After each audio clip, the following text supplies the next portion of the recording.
When the world is in the midst of wars, so let's talk about the topic, the idea, permanent peace, piece by piece. At the outset, the idea is not entirely mine. This is a synthesis of things which I have read, which I have heard, which I have thought over the time. In this context, I would like to quote one of my old friends' blog preamble when he started the blog way back in 2004. And what he says, I quote, "My thoughts, my words, everything that I believe in my life are not entirely original, definitely not exclusively mine. Indeed, they are derived from and hence belong to the world, past, present, and to its future. There is nothing so personal in my life that is not shaped by the political worldviews that I have subscribed to or refuted. Hence, this blog that my friend Saswat Patnaik says is copyleft, not copyrighted. Feel free to distribute contents to fellow travelers for education, agitation, and organization towards an alternative world." So let's start with the question, why wars? There is a Russian sociologist, Novikov, who wrote way back in 1894. He used to write in French, and that is 20 years before the First World War, that the logic of the war would be always absurd. One of the very long-standing argument for the war is to invoke heroism. I mean, of course, when a soldier dies for his or her country, it is a great deed the soldier has done. But don't you think the better situation is he or she doesn't get that opportunity to do? I mean, giving by that logic, the author argues, to know the heroism of firemen, would we argue for, making 100 of houses every year to set on fire? Or would anybody vote for a situation where you spread the cholera virus so that the doctors would sew it metal? Absolutely not. So wars invariably, conventionally, always argued as a means for peace, or as considered something which is required in the name of peace. The current war, the most recent one, some people say it is being fought for the peace of Americans. When the Americans say it is not so, they say it is for the peace of the Gulf countries. When the Gulf countries say it is not so, they say it is for the peace of the Iranians. But as you know, the reality, you can connect it to the world, the current war which is going on, to what Novikov said so many years and so many decades ago. The other fellow was a possessor of something which the aggressor wants, be it land, be it oil. Or you can say the others didn't hold the true faith. That is the origin of lot of religious wars. Or you might say the balance of power. Somebody else is going too strong and which is not comfortable for me. These are the actually real reasons of the war. And the real impact of the war, if you see, that is always waste of resources. When cities are bombed, when oil tankers were destroyed, and it inevitably injurious to both the parties, the so-called victorious and the so-called vanquished. Now the point is what Bertrand Russell said many years ago in an interview, where the war doesn't determine who is right, it only says who is left.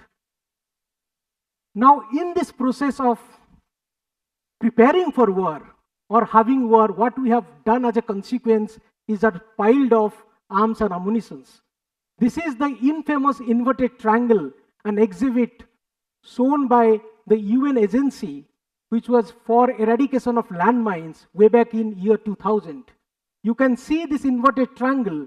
The top half of the triangle is basically the money that is spent for arms and ammunitions. And the bottom half, which is less than the 1/3 of the top half, if you actually calculate the ratio, has 17 items. And the items like providing shelter, removing illiteracy, removing hunger, providing safe water. And all this add up to a fraction of what we spend on war. And this is still continuing. Now that amount which we spent in year 2000, 25 years fast forward, we are actually spending triple the amount. We are now in 2.7 trillion US dollars we spend annually on arms and ammunitions. And if you see, proportionately, 4% of it is actually needed annually to end the hunger by 2030. A little over 10% is needed to fully vaccinate all the children. Reinvesting 15% of it is more than enough to cover the annual cost of climate change adaptation requirement of the developing economies. And contrary to common belief, military provide less jobs, and military is twice polluting compared to the civilian sectors. Actually, if you see through, we are in a trap. And the trap is basically the trap of arms race and arms trade. This is pertains to the data of the last, 2023, just 2 years ago. When you look at the countries which are actually importing arms, you will see our country at the top of the list.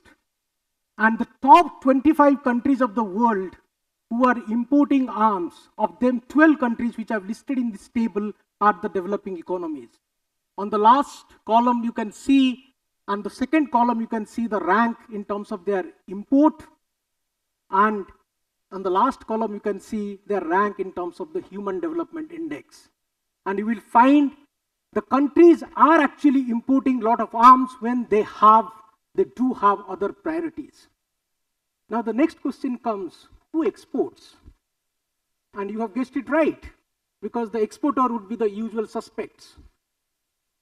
The countries who are exporting arms, of course, if you see, these are the top 10 countries who have actually exporting arms. That means they are manufacturing arms and weapons more than what they require. And if you look closely, the 5 UN Permanent Security Council members are among the top 7. So as the UN Security Council permanent members, you have the mandate of working for a more peaceful world. You might know or may not know, on the 24th of October is actually every year is followed by a disarmament week. The UN Security Permanent Council member, along with several organizations of the UN, are actually mandated for disarmament.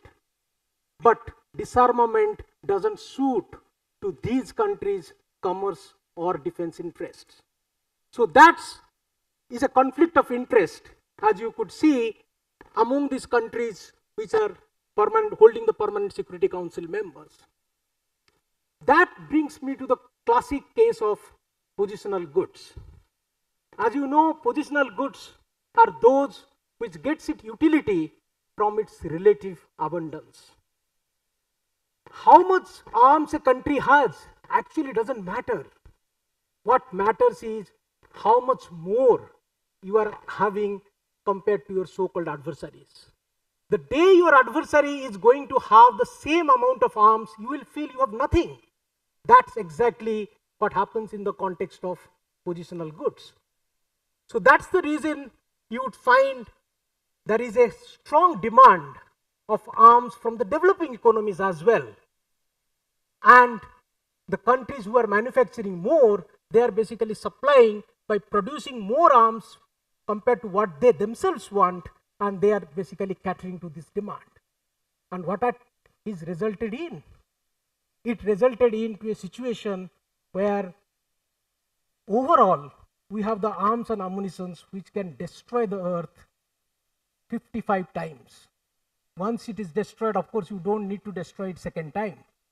But we have enough arms, and that's something which is also, in spite of that, we are still building on the arms, and that's where the disarmament goal is going for a toss. So the question is, the million-dollar question is, how to disarm countries? Or in other words, how to achieve permanent peace? Well, the argument can be logical. The logical argument basically aided by what we know famously as the Lauderdale paradox. When we talk about private riches and public wealth, they basically work in opposite directions. If you choke the public wealth, the private riches will increase, and it can go the other way around. If you provide public wealth, the private riches will go down. The classic example is the example of transportation, for instance.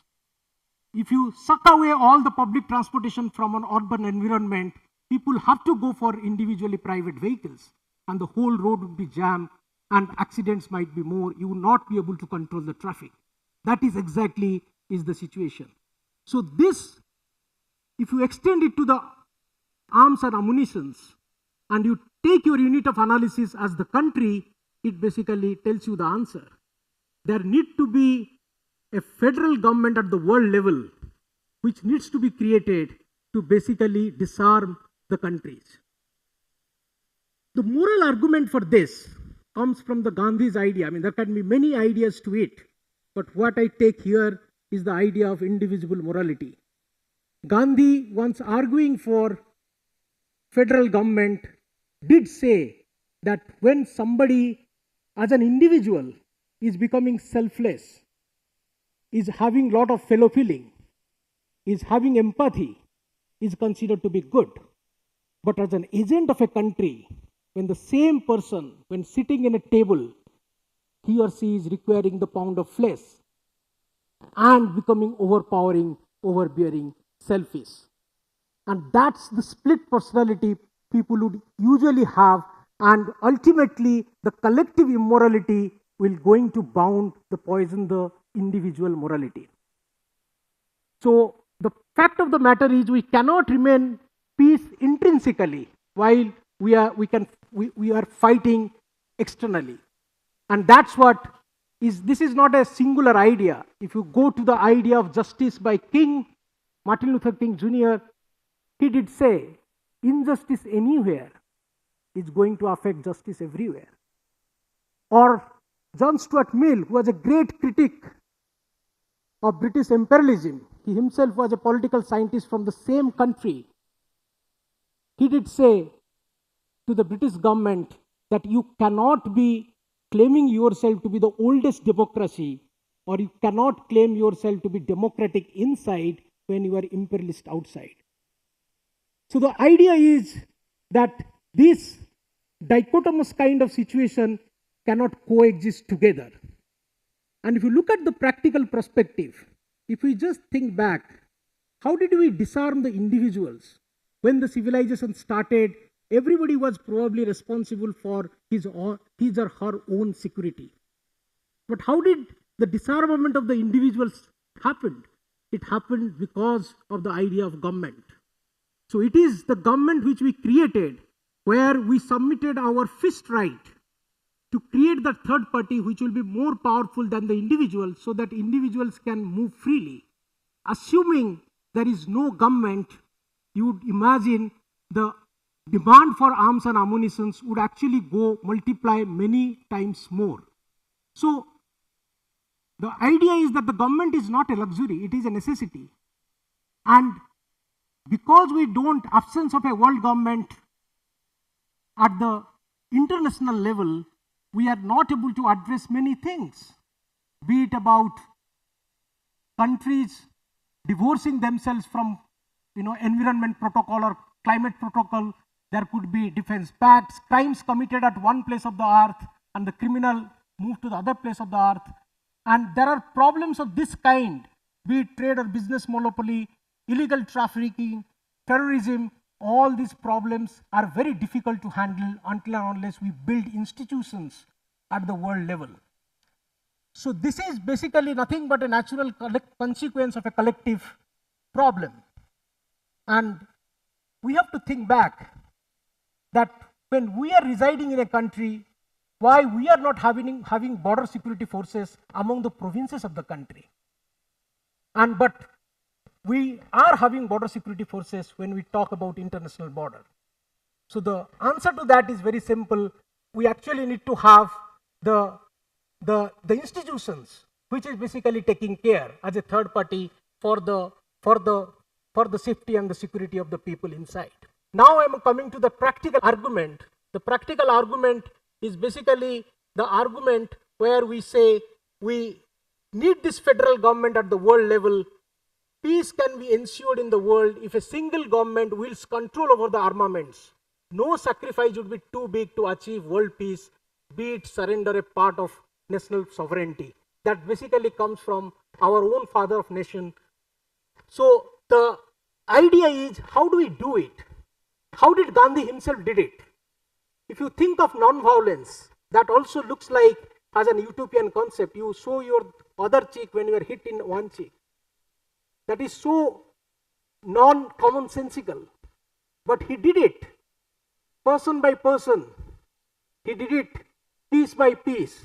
And that's where the tipping point arrived, and the whole country could get independence, out of non-violence, which was unthinkable at one point of time.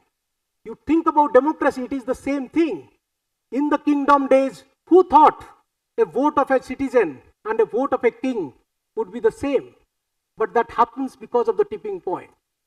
So the idea that we are world citizen first and then something else is something has to be cultivated piece by piece. And then obviously we could achieve this surely and definitely. Since the UNESCO preamble would say that since wars begins in the minds of the men, it is in the minds of the men that the defense of peace has to be constructed. Thank you very much.